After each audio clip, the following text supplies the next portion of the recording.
I waited in the back courtyard for a full 5 minutes to make sure I wouldn't run into Arthur again before I went back inside the inn and headed straight to the kitchen. The Hoyden Inn was built in the late 1990s, in the traditional American craftsman style, with a red brick base, a wide front porch, complete with narrow white vertical railing, and white siding. I loved this inn. The back part of the property, beyond the courtyard, had 4 cottages, but Grandma Jo had been trying for a while to get approval for a 5th from the local zoning board so she could move the spa from inside the main house to create a fuller guest experience. That had been her dream for a while now, convinced it would give the Hoyden its own identity to draw tourists to town for something other than the quirky Christmas factor. But the board kept denying her requests. Their reasons were flimsy, and she was convinced it was their way to try to strong-arm her into changing the inn's name so it was thematically consistent with the rest of the town. But she wouldn't give in, and I admired her for that. When I entered the kitchen, I found my dad standing beside the white marble-topped island in the process of making a pimento cheese sandwich on white bread. Which was bad. And not just for his digestion. Pimento cheese on white bread was a very clear sign that Dad was feeling like crap and in need of comfort food, and sadly, this was his go-to. Had the situation been different, I would have given him grief for his poor meal choice.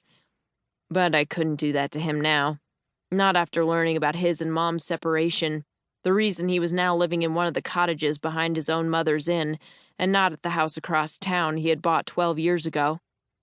Mom was taking some time for herself, which was Dad's way of explaining why she wasn't home when I arrived a week ago. She was at some kind of retreat in Branson, Missouri, with Aunt Jennifer, and not returning home despite my arrival. We hadn't spoken yet, only exchanged a few brief and wholly unsatisfying texts. It was weird. Everything was weird. "Hey, sport," Dad said while chewing. He leaned his hip against the counter and slouched. My dad, Vernon Lee Skip Brown, for the record, was pretty good-looking as far as dads go. Had all his hair, and he didn't have a growing tire around his middle like so many of my friends' fathers. But at 34, Dad was also younger than most of my friends' dads, so he still had that going for him. Thankfully, he didn't use his relative youth as an excuse to try and be my buddy instead of my parent. That would be the worst. "Hey," I said back, then set down the empty plastic birdseed cup.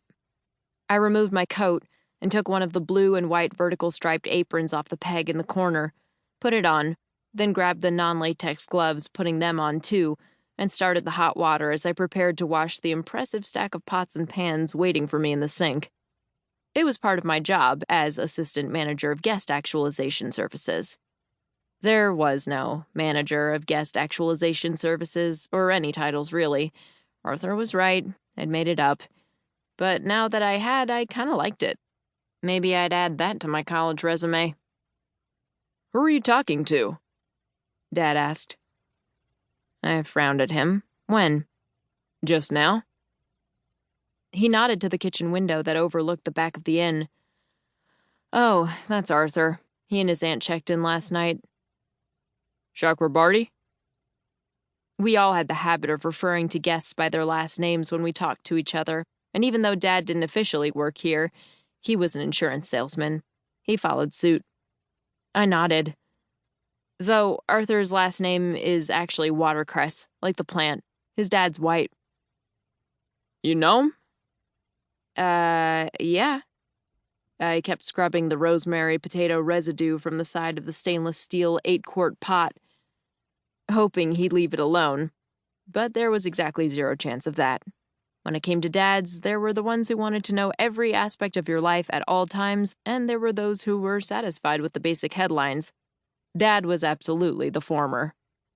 "How?" "Barrington." "He goes to Barrington?" "Yep." "Did you know he was coming to Christmas?" "God, no." Dad chewed a little more, thoughtful. "Are you dating?" I almost dropped the pot. "What? No! Ugh, gross." He held up both hands, one still holding the sandwich. "Just asking." I returned to the pot, scrubbing harder, tried to get the idea of dating Arthur out of my mind. Dad continued, "You both seemed animated, is all." "That's how Arthur is." "You were too." "Was I?" Aisha Lewis said, "You totally were." I looked back as Aisha entered the kitchen and apparently my conversation with my father. Her long black box braids were worn in a high ponytail up top and left loose on the bottom, which was her typical style. But I noticed the tips were a bright burgundy, and that was new since I'd left town. Also new, seeing her in the same light blue button-down shirt, navy crewneck sweater, and khaki pants that I was wearing, which was as close to a uniform as Grandma Jo wanted for folks working at the inn. Because Aisha Lewis, the prettiest girl in my old high school, was working at the Hoyden Inn. Another surprise for me. Who knew so much could happen in 6 months?